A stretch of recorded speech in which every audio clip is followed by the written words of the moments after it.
Hey guys, welcome back to the channel, and today I'm going to be talking about Australia's military build-up and why we're doing it. Basically, over the last few years, Australia's now been looking at buying into pretty much every military asset you could possibly think of. Buying into HIMARS launchers, long-range missiles, production capacity, nuclear submarines, drones, you name it, we're basically looking at it. So why is Australia doing all this, I hear you ask? Well, the answer is simple. Because Australia is very out of date. You see, our military is made up of a lot of old assets. You see, the first of the Collins-class submarines will be about 40 years old by the time they're before they start getting retired. We are currently using the Vietnam-era M113s as armoured troop carriers, and there are a lot of other issues with our defence force that one could definitely highlight. We don't really have enough artillery. We've got shipbuilding projects that are well and truly out over budget. They're not providing the ship that we actually were buying, and the ship isn't actually going to be built in time either. You know, isn't that similar to another French deal? But anyway, you see, the thing is, at the end of the day, I need to make it clear. Australia is faced with all these issues, and that's why we're building up, because we aren't a modern military. You see, the war in Ukraine has re-exposed something that we don't really know what we're talking about. You see, a lot of people look at war and they think of it in this very conventional terms. I have more tanks than you, I have more weapons than you, I win. And that works until you understand that there's all these soft factors to that impact of military.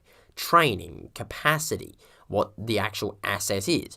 You know, what sort of weapons you have, how much ammunition you have, can you supply your own weapons, do you build your own equipment, do you build your own systems, you know, drones, and all these different things, supply issues, all this stuff quickly arises and changes how you fight, it changes how you think. And you see, Australia hasn't done that for a long time. You see, the most recent time we've done this was, I believe, in about 2016, with one of our white papers where we actually been highlighting what we need to do, but we haven't changed anything. Under Albanese, we've seen the Defence Strategic Review, which has been very useful. However, overall, we haven't seen anything spectacular come out of it. Whilst it is very useful and it's a very good thing, it is only highlighting stuff that's already been pointed out, that probably should have been acted on by previous governments, but at the very least, you know, Albo's got stuff looked at the moment. And you see, this is really where the problem lies. You see, Australia is facing pretty much unheard of circumstances. We've never lived through a time like this, where we are now facing where our biggest ally, the one we relied on for the peace and stability in the region, is no longer the biggest country in the area. America is no longer this dominant superpower. It's being rivaled by the rising power China. And India is also coming up, but I need to make it clear, India probably might end up having a bone to pick with us too. You see, these are two countries that have suffered greatly at the hands of Western nations. And some of these countries, particularly China, it has a bone to pick with us over that. And this is something I need to make clear. We are now in a circumstance where we're dealing with new superpowers, but we don't know how they're going to act.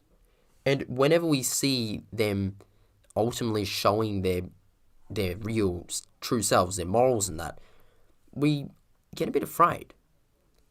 Allow me to do some explaining. You see, the thing is, China so far, a lot of people sit around confused why people think China's a threat. You know, because it's our biggest trading partner, you know, surely that would mean that they'd be our best friend. Well, the answer is no, not really. You see, the thing is there's a difference between them being your friend and being your trading partner. Like, take, for example, my boss at work.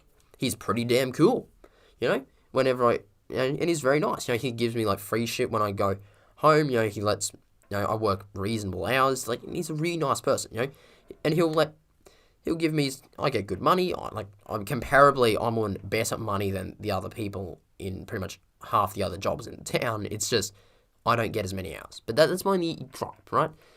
You see, the thing is, realistically, I'm very happy. He's a nice person. But at the end of the day, he doesn't owe me anything, right? I'm working for him. I am his employee. But by that same margin, I don't really owe him anything either. You see, if he starts abusing me, our business relationship becomes, this becomes something that's personal. I will leave my job. I'll go somewhere else. Or at the same time, if I do something really stupid and I hurt a customer in a really bad way by doing something dumb, he has the right to let me go. He has the right to cancel my work. He has the right to fire me. And this is the big thing that I need to make clear. This is the exact same with China and Australia. China isn't really Australia's friend, okay?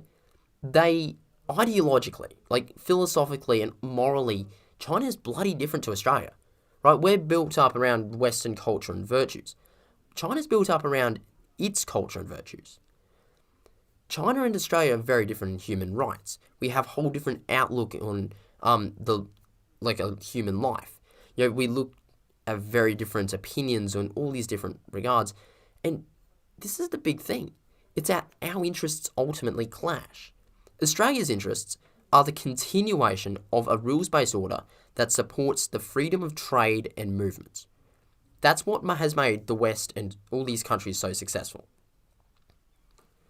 You see, what China wants, though, and what China is interested in, is a rules-based order where they control the movement of goods and services and resources.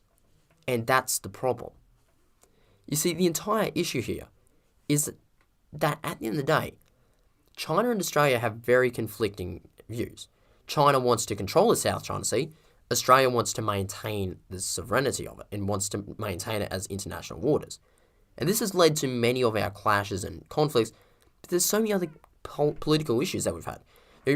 For example, the COVID-19 stuff where the government closed our borders down, and then China started attacking us because we're supposedly racist, and we were xenophobic, and we were evil, despite the fact, and this is the important thing to understand, despite the fact that China had closed its borders to the world a day earlier.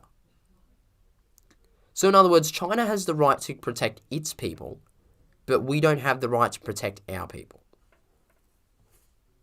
And you see, this is where I need to make it clear, China and Australia clash. Our ideologies are very different. And we're seeing the rise of multiple nations that we have had historical gripes with. Like, I need to make this clear. Indonesia, for example. We're getting along very nicely now. But the thing is, all you need is one dictator to step in, take control, and that has a very long memory, and that remembers the disputes that we have had. And the thing is, with all these issues between Indonesia and Papua New Guinea, Australia is now in defence treaties with Papua New Guinea. That could potentially at some point lead us into a conflict with Indonesia.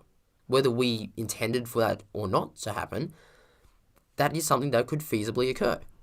But also the other thing is, the world is getting a lot smaller. Weapon systems like long-range cruise missiles and hypersonic long-range missiles have changed how you look at the world. Australia can no longer sit around and go, oh, we're too far away from everyone to harm us, because at the end of the day, we can be hit. Like, coming back to China, now, I feel like I'm going to be focusing on China. Like, I'll talk more about India and that, but they don't really have comparable weapon systems. And Russia's not really a threat at all because, they're struggling with Ukraine, let alone coming down here to Australia. But the thing is that at the end of the day, China has missiles they can hit anywhere in Australia should they choose. And we don't have the defence capacity to protect ourselves from that. And that's the huge issue. Then, of course, we got the massive issues with doctrine too, where under the Morrison government, Peter Dutton and that government, they cancelled the drone project. I believe is the Global Hawk, I believe. I could be completely wrong, okay? I'm probably completely wrong with that. But basically, it was effectively a modified and up-armed Predator drone version designed for Australia. We cancelled that project, and then 3 days later, they had a conference talking about how drones are the future.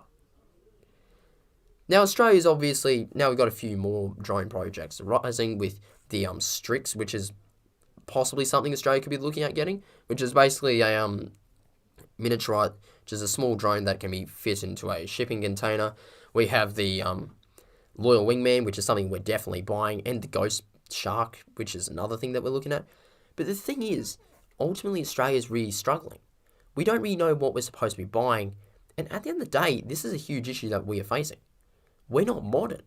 The whole world has access to this stuff.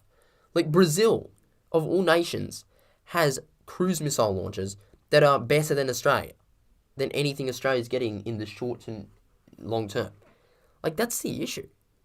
You see, the problem is, at the end of the day, Australia's building up not because it's aggressive, but because we've lost track of the world.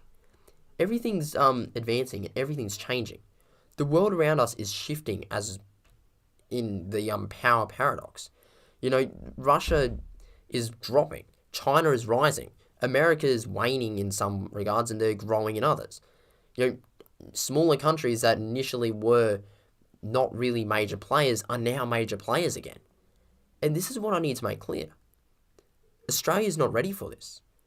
Australia's sitting around, or has been sitting around twiddling its thumbs, hoping that everything will work out, instead of actually stepping in and doing things.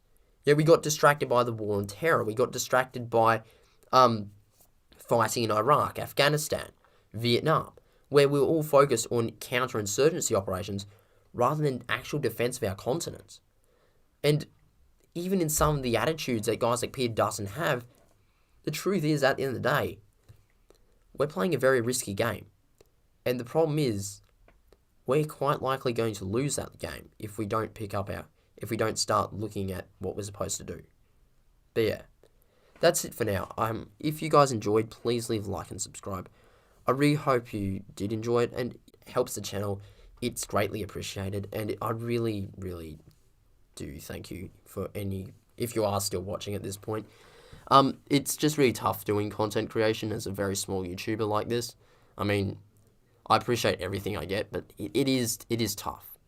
You know, particularly when you're competing with bigger guys. So yeah, thank you all very, very much for watching. If you did enjoy, please like and subscribe, and I'll catch you in the next one. Thank you very much. Bye.